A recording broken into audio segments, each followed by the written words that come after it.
Welcome to Succession Stories. I'm Laurie Barkman. As an exit value planning and M&A advisor, I call myself the Business Transition Sherpa. This podcast guides entrepreneurs from transition to transaction, from building value in your business to letting go. What do I do when I'm not hosting a podcast? I work with owners to maximize business value with my firm, Small.Big. And as a certified mergers and acquisitions advisor with Stony Hill, I guide you through the complex process of selling your company. Tune into Succession Stories for weekly insights to reward your hard work and avoid succession regrets. Hit subscribe wherever you listen to podcasts and sign up for our newsletter at successionstories.com. Here's to your success. Is this the year to sell your company? Don't leave your exit to chance. Stony Hill Advisors works with entrepreneurs like you to get ready for what may be the biggest transaction of your life. Learn what your business is worth by visiting stonyhilladvisors.com/podcast. Many business owners and entrepreneurs face the challenge of wondering what they will do after they leave the business. Often, our personal identity is intertwined with our business identity. When you leave, and eventually you will, you may face this critical challenge. Often, I talk with guests on this show about having a more transferable business and your readiness for a future transition. Today's episode dovetails so well. My guest, Jerry Cahn, believes in leading a fulfilling life throughout different life stages. As Chair of Vistage Boards in New York, Jerry works with CEOs to find more success in their business and personal lives. He founded agebrilliantly.org to help people focus on opportunities for fulfilling life while working in their company and afterwards. Enjoy the conversation about ways to focus on your future self with Jerry Cahn.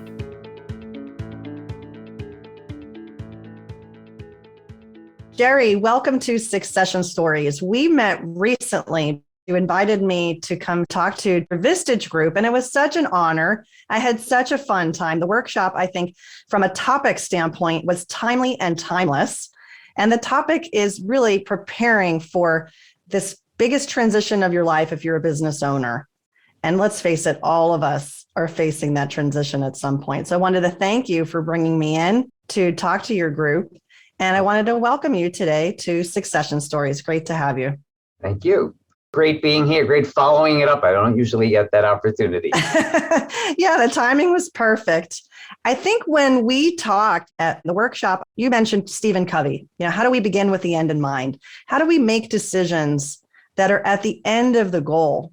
And I know you've made it part of your mission now. You're a Vistage chair. You do some amazing things, some amazing work with CEOs, but you've started an organization called Age Brilliantly. Why don't you tell me about Age Brilliantly and why is that initiative important to you? So I teach, as you know, part-time, something I love to do. So I get to work with young people who are challenging assumptions and carving new territory, and sometimes need a mentor who kind of says, this is good, go keep doing it, even if it's hard. And I'm teaching in China, and I've been doing now Vistage for about 5 years at that point. And I'm walking around in Shanghai, and I'm thinking to myself, this is good, but something's still missing in my life. And you don't often get a chance to do that unless you're in a different situation where you don't have stimuli that are tying you to where you are. And I suddenly realized I had built a company that had 5,000 clients in 15 years, 24/7. So there's never any sleep. It's constant work and highest pressure clients you could imagine, investment banks, et cetera. And I missed not having the influence of creating a culture for other people to grow into. And so I said, I need to find something I can do for my next act, realizing right then and there I have it. And if it's really good, this one's going to be my legacy act. It'll be the next 50 years of my life in some way, manner, or form. So what would be so useful and helpful to people to do? And as I kept walking and thinking about it for the next couple of days, and I'm reading the Japanese newspaper and the Chinese newspapers, and I'm watching in China the only English channel in my thing, I'm realizing they're talking about longevity at a level we don't have, because people in Japan are living longer. It was the only English channel that I could get. And even China was reporting about it in Singapore and other countries. And I suddenly realized, wow, we're not paying enough attention to a couple of longevity trends that are really important. For the first time in the world, we have a generation that can actually say, I might live to 100. And more important, our children will probably live past 100. And if that's the arc of life that's going in front of us, that means we have a whole new set of responsibilities. We don't have to get by every day like our parents and grandparents might have done, but we can actually forge a life that's even better in the future. And I used to think in 1900, just to give you a statistic, people were living to about 40, 45. So if you did it, you started working very young and you literally died in the field. And then from there, you died in the factory. And then we create retirement. But now in the world you and I grew up in, people talk about, well, you're going to retire at 65 because we were thinking, and actually when retirement was set as 65, the average lifespan was less than 65. So it was a good bet from an economic point of view. Let's give a few people who are going to live a little longer some money. But today you're going to live to 80. And you and I, if we're where we are right now, have a much better than an even shot of living to 90 or even 100. My kids will live past 100. And so for the first time in the history of the world, we can be intentional. And that's Covey's point. If you start with the end in mind, you can say, what do I want that end to be? And then I can aim at it. And so we can all do it. And what it made it interesting for me as a teacher, and as my kids dedicated a book to me as their mentor, kind of makes the point, is say to them, at whatever age this revelation comes to you, you have all those years in front of you. So if you're 20, you've got 80. If you're 60, you've got 40. It doesn't matter. But you can be intentional about your future. Put a line in the sand and think about your future. And what do you want it to be? And suddenly it changes what you do. Because suddenly you're working on what we've eventually at Age Brilliantly called the life essentials. And that's obviously health and it's finance, because without health, none of it matters. Without finance, you can't do all the things you want to do. Harvard study showed relationships are the number one thing that makes you happy. But when you listen to people, what it's really about is passion and purpose. And that what people want to do is figure out where they're going. But because they didn't have that opportunity before and now do, wow, we have to make that available. And then because for the first time in the history we have this time mastery becomes super important. Because every time you waste time, you're actually losing something. And if you think about that and we value our time on the earth longer and harder and more valuably, what we'll do is find out we can do more and we can enjoy it more. And that's where it came from. I love it. I love it. Yeah, it's interesting because of what you said to me. Hey, Laurie, when you come to the workshop, have one question you want to ask everyone. So I asked them, what's your time horizon? What is that timeline you're thinking about when you might exit your business? Now, how they perhaps thought about that question could be a couple ways. They might think, well, I might retire and leave, or they might think I'm going to sell and leave. Regardless, it's still an exit timeline, however they choose to leave. And I think probably most of them were age-based, don't you, in their answers? 100%. Remember, we're all a function of the norms that we grew up with. And I teach an aging class, for example. And I'll say to people, when do you plan to leave your business or stop doing what you're doing? I'm going to retire at 62, at 65. And the next question is always, why at that age? Because my friends are doing it. Isn't that what you're supposed to do? Right. And so that's why it became a mission of Age Brilliantly, say, no, whatever used to be doesn't have to be in the future. In 1900, you had horses. So every hotel had to have a trough of water for the horse. We don't do that anymore in hotels. Yeah. So the answer is we can change, and they need to do that too. And that's why Vistage members have been loving what I'm doing with this new workshop that I have, Exit Your Business and Launch Your Future Self, because people like you have done such a great job of helping them figure out how, when they exit, can plan it out in a way that they can maximize not only the money that they get, their ROI on what they've done, but also give their employees a chance maybe to continue or take over the company, however they've structured it and grow. But they have not spent any time answering the second question, how are you going to launch your future self? What is your future self? And what I'm doing with the workshops and the exercises is helping people realize the future self consists of many next selves. And what will happen is you need to plan them.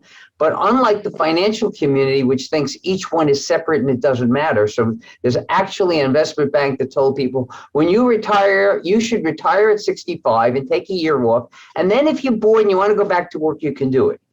Not thinking that nobody's going to hire that kind of person very easily. It's not what it's about. So you need to plan this in advance. So you say, maybe I'm not sure what I want to do. Maybe I want to phase out in 5 years, but what are the things I can do? And what I love is when some of the people I work, they have this plate that's full of so many different things to do. That's the hard part, ordering it. So they find out what they want to do is buy a house to spend on the waterfront for the kids when they're a couple of years old. But they discovered that when the kids are 5, they don't want to come visit them. They want to go to Disneyland. So that house is not valuable. So now what they do is they'll move back to New York City and go to Lincoln Center and go to, theater, et cetera, like that. So it's planning that future self that's so important. And for many of them, it's starting another company. Because like me, they missed something in there. They missed making a difference, having an impact. They missed the creative energies, the collaborative energies that some of us are very lucky to have with our people. And those kind of things are there. And it's a great way to create, if you haven't done that before, a business for your family, get them involved. And if you already have that, maybe it's time to get out and try something different with a different group of people. And that's really what it's about, having a future that you really can't define, but you can have an idea of and aim at it and then play with it. And so, I'm sure you're familiar with D School, which comes from Stanford, where you design your future and it's all a hypothesis. And then you do a prototype and let's see what it works. It's exactly how you should run your life. Let's talk about your workshop, because I'm curious if people are listening and they're thinking, oh, and of course, everyone just goes to their age, right? So if I'm in my 40s, what should I be thinking about? If I'm in my 50s, now this is because this is how we're programmed. We're thinking we're going to retire when we're 65 or we're going to exit in our 60s. There's some examples of, younger people, they're in their 40s, they sell their company and they want to sail around the world, and that becomes their mission. They don't want to start another company. There's others that want to spend more time with family, or others who want to do board service. I like to talk about having a portfolio of things, like you said, on your plate, what's on your plate and how you choose to spend your time. And I think the underscoring point here is if you wait so long, like till a year before you're ready to retire, to start working on these things and really trying to figure out what you want to do, you might be running up against a artificial clock nonetheless, but it's still a clock, right? Right.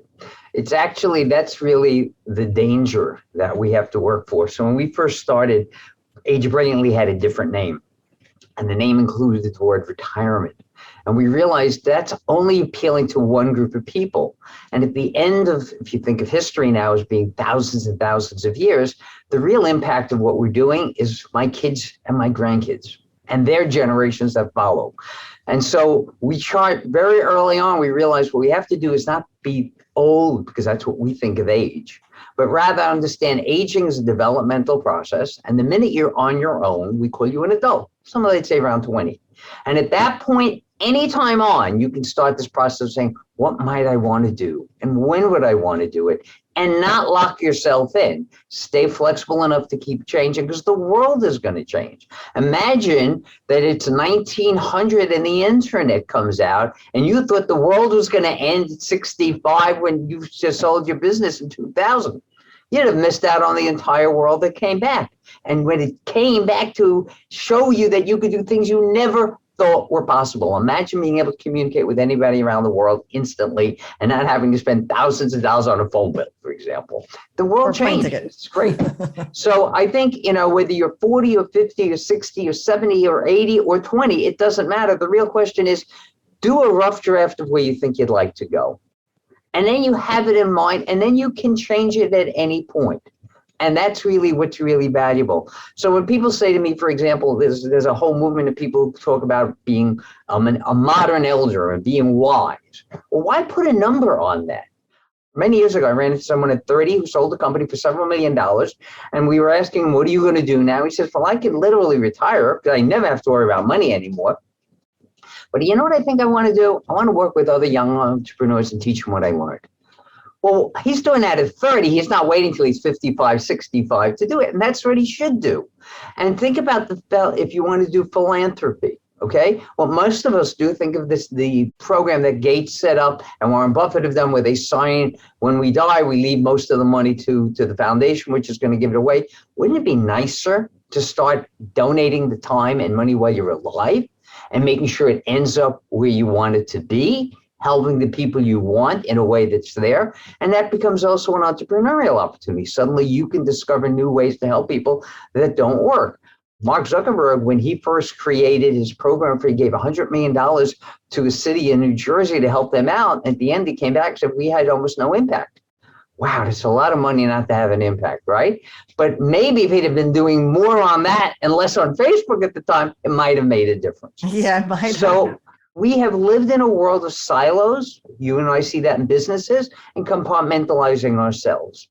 And I think I'm just very fortunate, because I've always been kind of a learner and just wonder at the world, that I've just had this big smorgasbord in front of me, and I keep playing out, let's try different things and see where it goes, knowing that all of that is a learning process.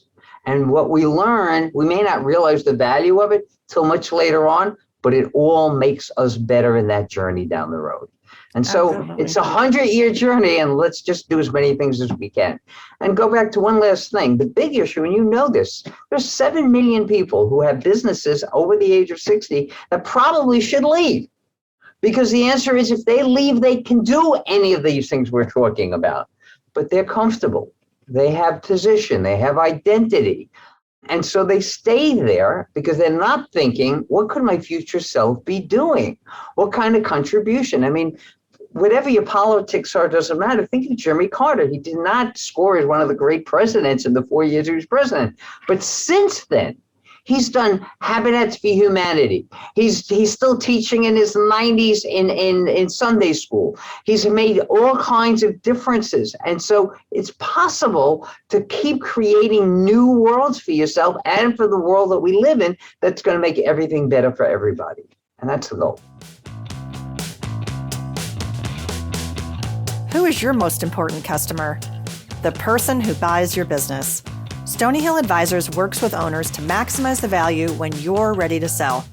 Get started today with a business valuation by visiting stonyhilladvisors.com/podcast.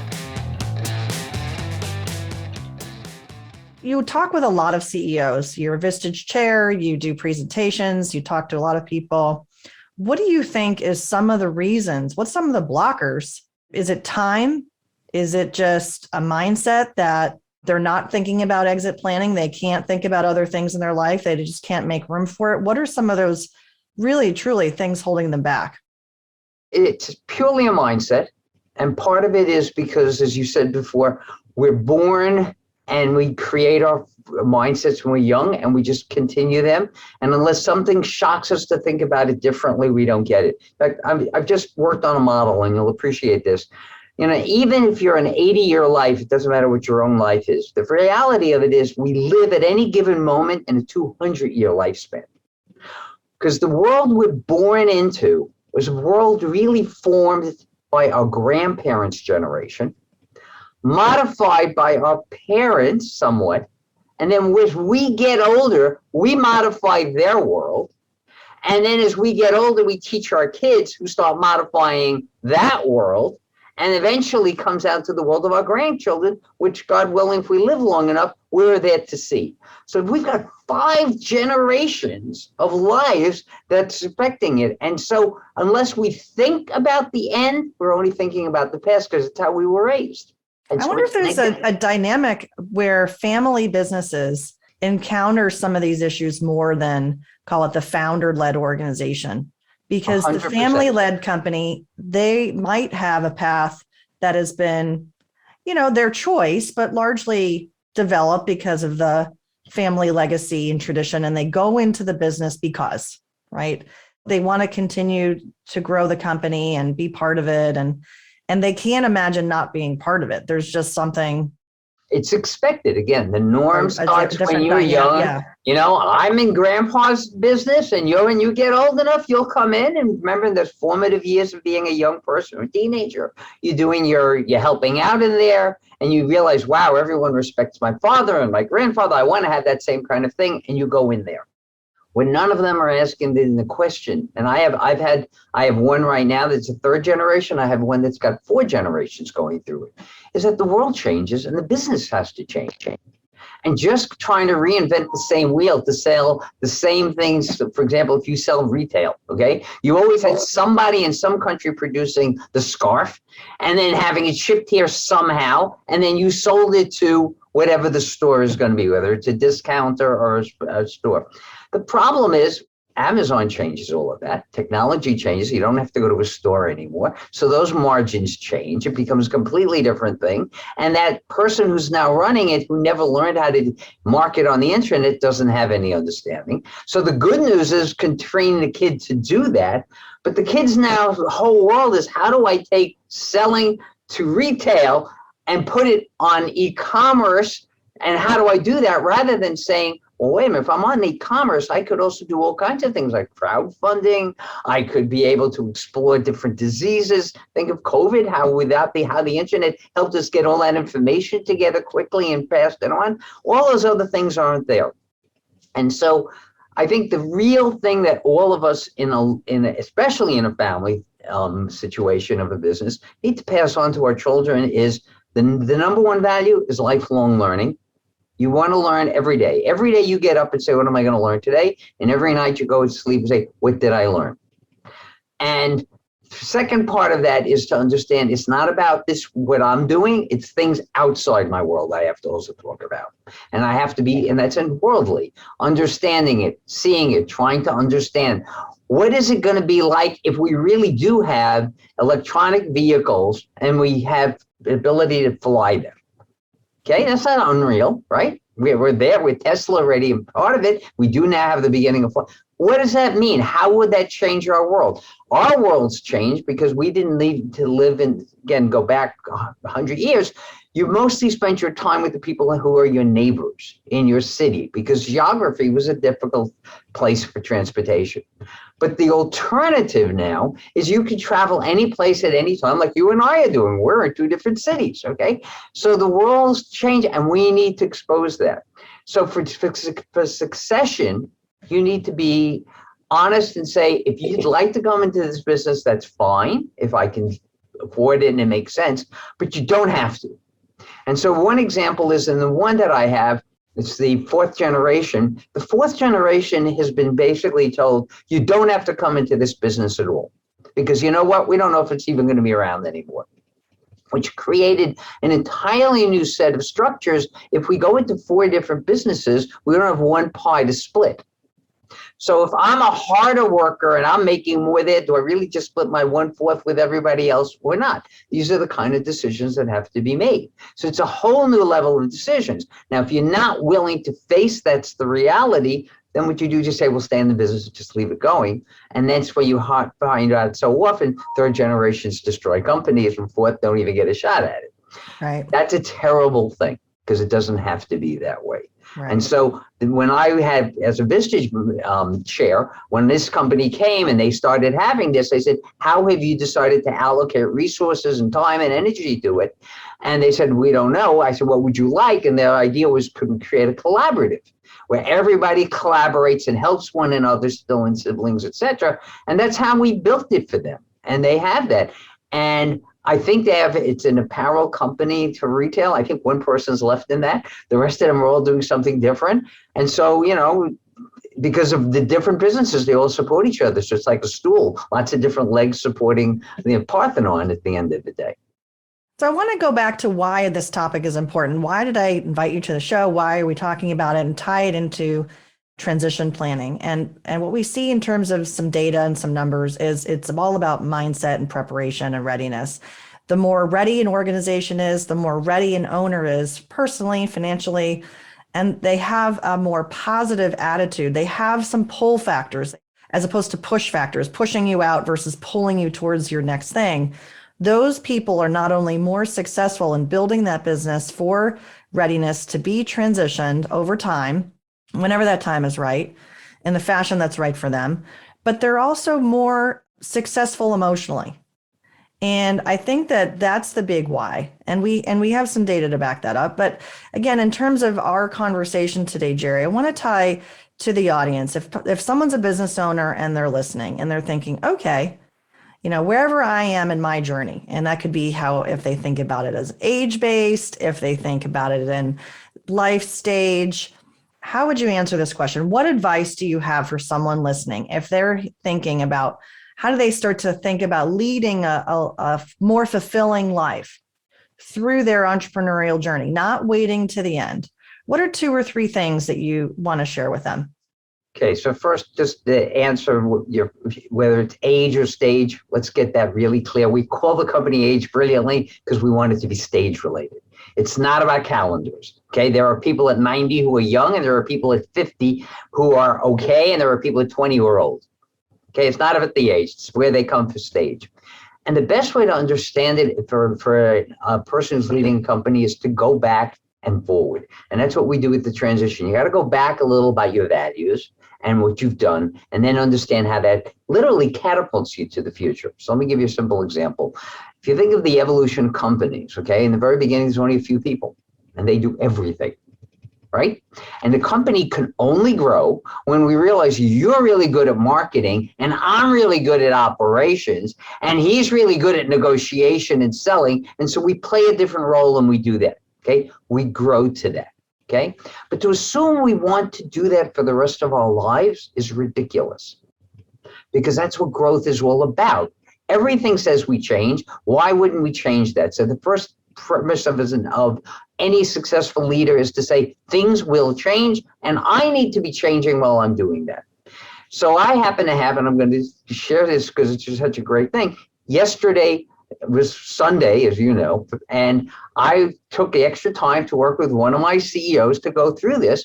He's helped start this business when he got into this business with someone else's when he was a teenager. Okay, he's now about 50. So he's grown through that, became the CEO. He's running it. He manages the whole thing. He's got over 100 employees. He's working on pulling all of this together to make it work. And I'm listening to him, and he's frustrated by a lot of it, because the answer is, whereas if it was small, it was easy for him to do it all. When it's bigger, everything gets larger, the scale. At this point, it's how do you get managers to run their own thing? How do you get leaders out of managers? How do you pull all of this together? He's got to figure out how to do it. And I keep focusing him, as you say, Kobe, what's your end? And I said, where do you want to be 2-3 years from now? Do you still want to solve this problem? Because we've been solving it for 2-3 years not well. Do we want to try to change that? And as he's done that in the last, and he was one of the people in your session, by the way, that didn't come out. So just letting you know that. He looked at it, he says, I'd like to just specialize in something so I could do it better, because I now know much more of how to do it than I did 10 years ago. And I said, good. Then what we do is we get other people to do it. So our number one priority right now is building an executive team. And this, as you said, is the single biggest value in your company besides your customers and the cash flow and the economics. It's having a solid succession team that can take the company and let it go on its own and make you dispensable. I said, if that happens, what would you like to do? He says, given he's in a technology area, I'd love to be able to start getting back into the sales about what I think 2-3 years from now, new prototype products could do for people. Because that's what got me interested in this 20 years ago. I'm not doing that anymore. All I am now is herding the cats as we have to get everything done. So that becomes the second part, is to recognize these people who let the company grow itself then have the peace of mind and the emotional intelligence to say, I don't have to watch them. What can I do? And therefore they can start focusing on their future self, the future of that company. And that's why they grow it faster. So by looking forward to where you want to go with the company and where the company can grow, it will grow faster, because now you're seeing opportunities other people would miss. And that's exactly where he has to go with doing this right now. And to the point of what we're doing is working with a couple of other people in the company to say, let them take it over. And one of the examples of that is one of my companies, and I'm really lucky, I have 3 companies this year, all going through this kind of stage of selling, of being able to sell or turn it over or something like that. person came to me and said, over the last 10 years, I've taken my company from me really running it all to 4 hours a week of work. Okay, that's the ultimate dream. Remember, Tim Ferriss said that. He says, I spend 4 hours. I want to do something different. I said, what would you want to do? And so we start talking about his future self. And one of the things that emerges is, I want to give back more. So I said, that's something operational we can do now and still plan the bigger thing. We put him on a board of a really great nonprofit. He now had time to meet new people. Fast forward, one of these people leads to a connection that eventually takes his company and he sells it to a public company. And he will be the crown jewel because he's the biggest one in the United States for doing it. He's ready to leave. No, remember I said Nick sells, ready to leave. Suddenly he realizes I could be running this much larger global company on digital transformation. And that's really exciting.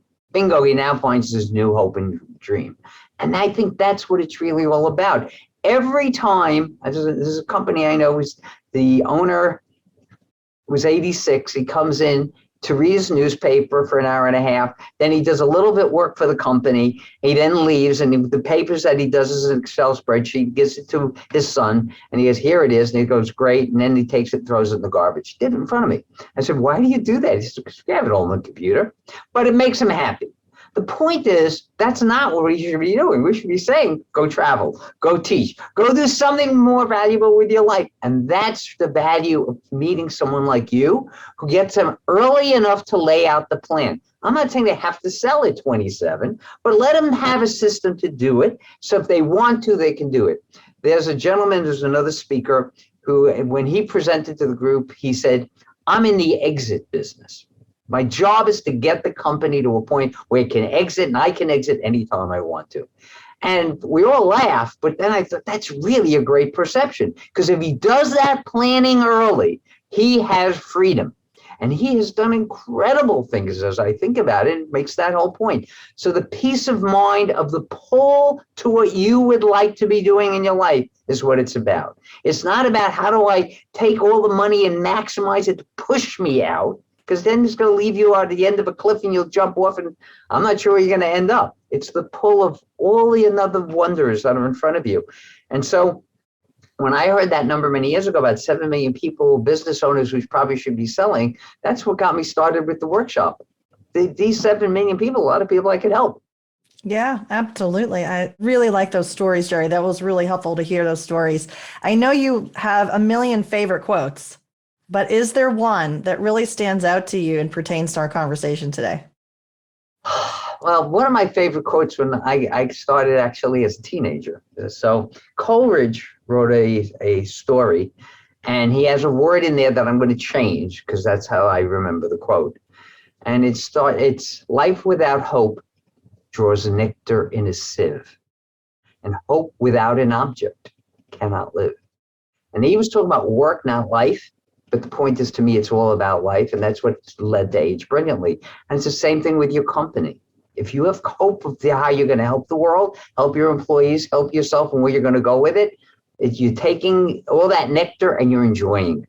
But if you don't, if you're just going through the routine, then it's in a sieve, and you're going to lose it as it leaks from the bottom.